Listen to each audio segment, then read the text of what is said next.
घटना लगभग 4-4.5 साल की पहले की है। दोपहर का वक्त था। मैं कल्याण मासिक पत्रिका पढ़ रही थी। मुझे लगता है काफी लोग परिचित होंगे इस कल्याण मासिक पत्रिका से। गीता प्रेस गोरखपुर से जो छपती है, परिचित है ना, मारवाड़ी तबका है तो जानते हैं। वो पढ़ रही थी।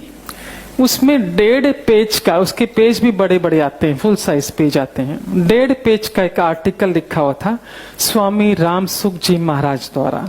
परिचित होंगे स्वामी जी के नाम से भी आप लोग, है ना। उनका लिखा हुआ आर्टिकल था 1.5 पेज का। 1.5 पेज में उन्होंने क्या लिखा था, खाली सार आप तक पहुंचा रहे हैं। लिखते हैं स्वामी जी कि जो भी आप गलत कार्य करते हैं, झूठ बोलते हैं, चोरी करते हैं, जो भी गलत काम करते हैं, उस कर्म का फल तो आपको भोगना ही पड़ेगा। लेकिन यदि आप पीठ पीछे दूसरों की निंदा करते हैं, बुराई करते हैं, चुगली करते हैं, तो जिसकी चुगली, जिसकी बुराई आप कर रहे हैं, उसके कर्म आपको भोगने पड़ते हैं। मत करो चुगली, निंदा, बुराई पीठ पीछे। अपने ही कर्म कम है क्या भोगने के लिए, जो दूसरों के भी अपने माथे मढ़ते हो, मत करो। और अंडरलाइन के साथ लिखा था, ये रब कर दो, देख, कि मात, पिता, गुरु और संत। अंडरलाइन मालूम है किसको बोलते? मोटे अक्षर अंडरलाइन, इसलिए कि ध्यान आकर्षित हो, हम उस पर फोकस कर सके। लिखा था कि माता पिता, गुरु और संत, इनकी तो गलती से भी बुराई ना करें। पता नहीं चुकाने के लिए कितने जन्म लेने पड़ेंगे, और मनुष्य जन्म दोबारा नहीं मिलने वाला। पता नहीं कीड़े मकोड़े जानवर किस योनि में जाओगे और उन कर्मों को भोगोगे। तो निंदा, चुगली, बुराई ना करें। 1.5 पेज का आर्टिकल सिर्फ इसी पर था। हमने उसे पढ़ा, पर समहाउ इतना गौर नहीं किया, इतना ध्यान नहीं गया हमारा। और प्रकृति की व्यवस्था देखिए, नारायण की व्यवस्था देखिए। ठीक दूसरे दिन की बात, हमारा मुंबई गोरेगांव गोकुल धाम में सेंटर चलता है सुबह 11 से एक नियमित, जहां एक्यूप्रेशर, रेकी, अन्य अल्टरनेटिव हीलिंग थेरेपी के माध्यम से रोगियों को ठीक किया जाता है। दूसरे दिन की बात, 11 बजे सेंटर खुलता है। 10:55 हम सेंटर की ओर आगे बढ़ रहे थे कि पीछे से मेरा पल्ला मुझे किसी ने खींचता हुआ महसूस हुआ कि कोई पकड़ रहा है। मुड़कर देखा तो अंदाजन 35 साल की महिला है ना, और मुझसे बोली कि मेरे घुटनों में बहुत दर्द रहता है, तो डॉक्टर ने ऑपरेशन करने के लिए कहा है, पर ऑपरेशन अभी हम करवा नहीं सकते क्योंकि बच्चों की परीक्षाएं हैं, 2 महीने बाद करवाएंगे, बहुत कष्ट है। तो मेरा मन ये बोलता है कि यदि आप हाथ लगा देंगे तो ठीक हो जाएगा। हमने कहा हमारे हाथ लगाने से ठीक नहीं होगा, आप आके एक्यूप्रेशर ले लीजिए। बोले 4-5 दिनों से करवा रही हूं पर मुझे फर्क नहीं मिला, मेरा बहुत मन, आप खाली छू दीजिए, ठीक हो जाएगा।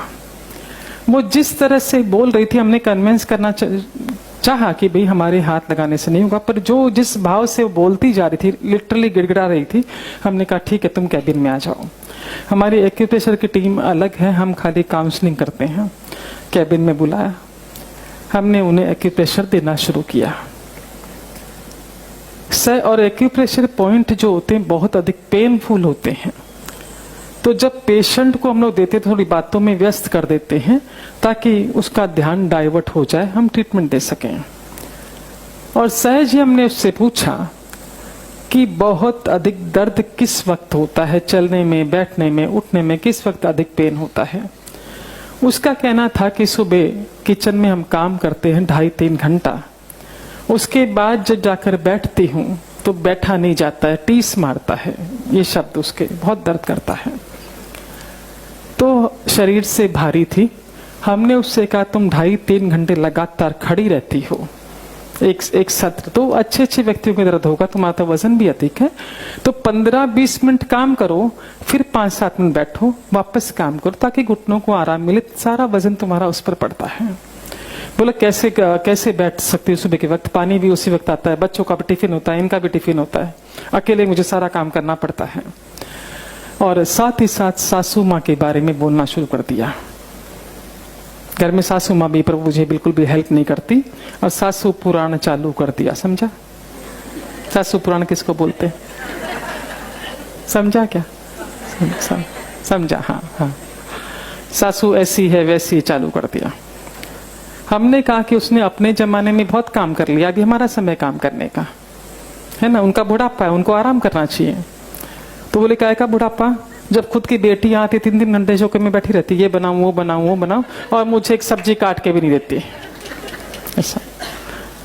और बोलना शुरू था सासू माँ के बारे में, और एक का एक क्लिक हो गया कि कल तो हमने स्वामी जी के उसमें सुना है, पढ़ा है कि निंदा नहीं करनी चाहिए, और ये तो माता जी की, सासू माँ की निंदा कर रही है, तो कहीं ऐसा तो नहीं उनके कर्म भोग रही हो। सहज ही भाव आया, मन में आया कि एक्सपेरिमेंट करके देखते हैं। हमने उससे कहा कि हम एक शर्त पर तुम्हारा इलाज करेंगे, क्योंकि बातों बातों वो मुझे बोल चुकी थी कि दिन भर सासू माँ से मैं इतनी परेशान रहती हूँ, क्योंकि वो कुछ काम नहीं करती। रात को जब ये आते हैं उनके बेटे को बहुत सुनाती, तुम्हारी माँ ऐसी, तुम्हारी माँ ऐसी, तुम्हारी माँ ऐसी है। दिन भर में जो माँ करती है उसको सारी निंदा रात को हस्बैंड के सामने। हमने उससे कहा कि एक शर्त पर तुम्हारा इलाज हम खुद करेंगे कि तुम्हें सासू माँ की निंदा बंद करनी होगी और उनकी बड़ाई करनी होगी।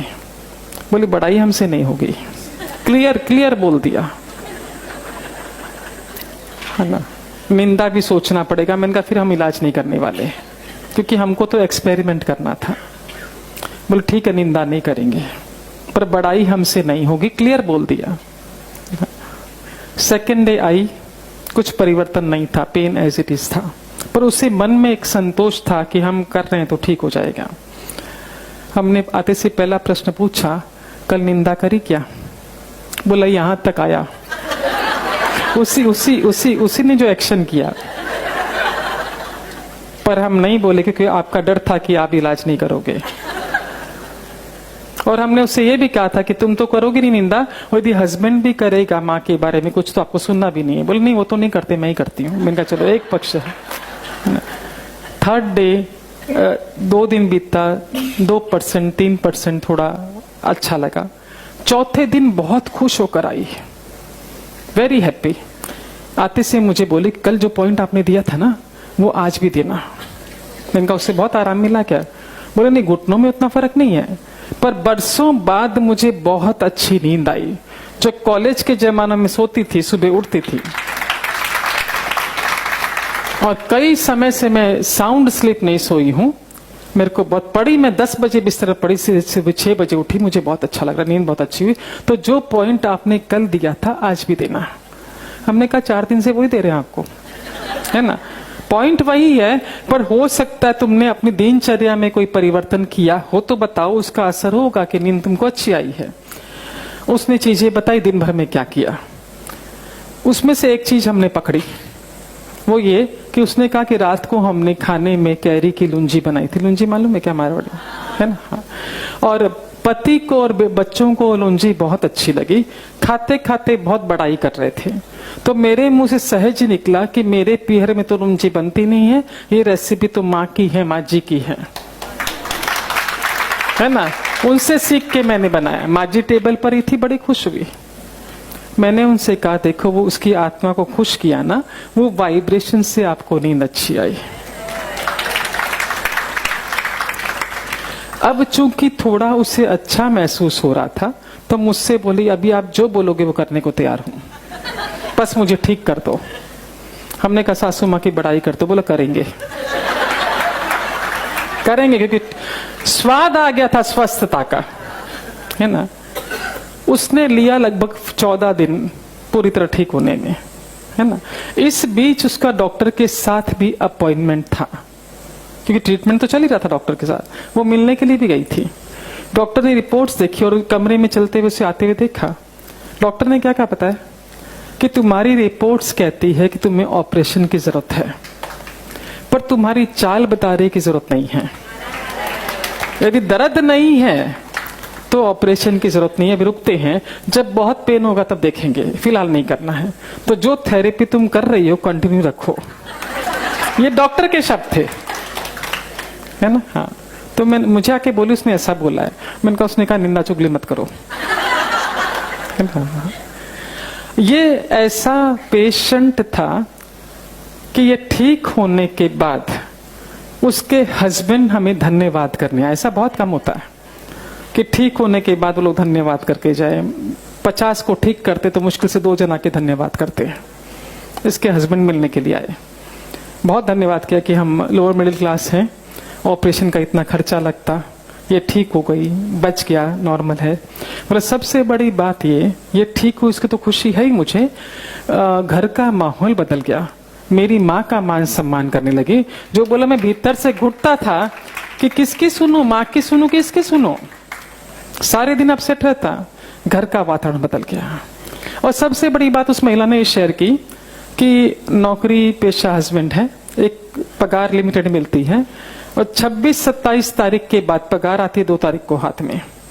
जो अंतिम 3-4 दिन होते बहुत मुश्किल से करते हैं, क्योंकि पैसे होते नहीं है ड्रॉर में, खत्म हो चुके होते हैं। पर इस बार बोले मैं 15 दिन आपके पास भी आई, 50 रुपया जाने का लगता है, 50 रुपया आने का लगता है ऑटो में आपके पास ट्रीटमेंट कराने का। उसके बावजूद भी ड्रॉर में 2000 रुपये बचे पड़े हैं। ये तो हमको भी बड़ा मजा आया रिसर्च करके। अब हमने क्या किया कि सारे पेशेंट्स पर चालू कर दिया एक्सपेरिमेंट कि जो भी ट्रीटमेंट के लिए आ रहा है उसको ये चीजें नहीं करनी है, क्योंकि मालूम पड़े कि क्या चीजें स्वामी जी महाराज क्या कहना चाह रहे हैं। आप यकीन मानिए, मन से बोल रहे हैं, हीलिंग बहुत फास्ट होने लगी, बहुत फास्ट। जब 5-6 एक्सपेरिमेंट हो गए तो हमारा सत्संग चलता है बुधवार का, हर बुधवार 11 से 1, लगभग 400-500 लोग वहां आते, मेजर महिलाएं आती। हमने जो एक्सपीरियंस आपको सुनाया एज इट इज उनको सुना दिया कि आप लोग भी निंदा चुगली बुराई बंद कर दीजिए, दूसरों के कर्मा को भोगना पड़ता है हमको, है ना, ये बता दिया उनको। और जो आते हैं सत्संग वो इतने समर्पित भाव के कि जो कहते हैं उस पर पूरा फॉलो करते हैं। तो खाली 2 केस की यहां पर चर्चा करना चाहूंगी, क्योंकि केस तो बहुत ज्यादा है। निंदा चुगली बंद करने का क्या रिजल्ट है, 2 केस की आपको। एक हमारे पास थाना से साउथ इंडियन लेडी आती थी सत्संग में, आती है बीबी, उसका बेटा स्लो लर्नर, पूरी क्लास लिख ले, वो धीरे धीरे 10% लिख पाता था। कई थेरेपी वो करवा रही थी उसके ट्रीटमेंट के लिए, पर नतीजा नहीं आ रहा था। सत्संग में जब उसने सुना, सासू के साथ रहती थी, सासू भी घर में थी, और सासू का बिल्कुल भी मान सम्मान नहीं, बल्कि उसने जात सत्संग में जब सबका एक्सपेरिमेंट सुना, घर गई, सासू माँ से माफी मांगी कि मैंने आज तक जो गलत व्यवहार आपके साथ किया है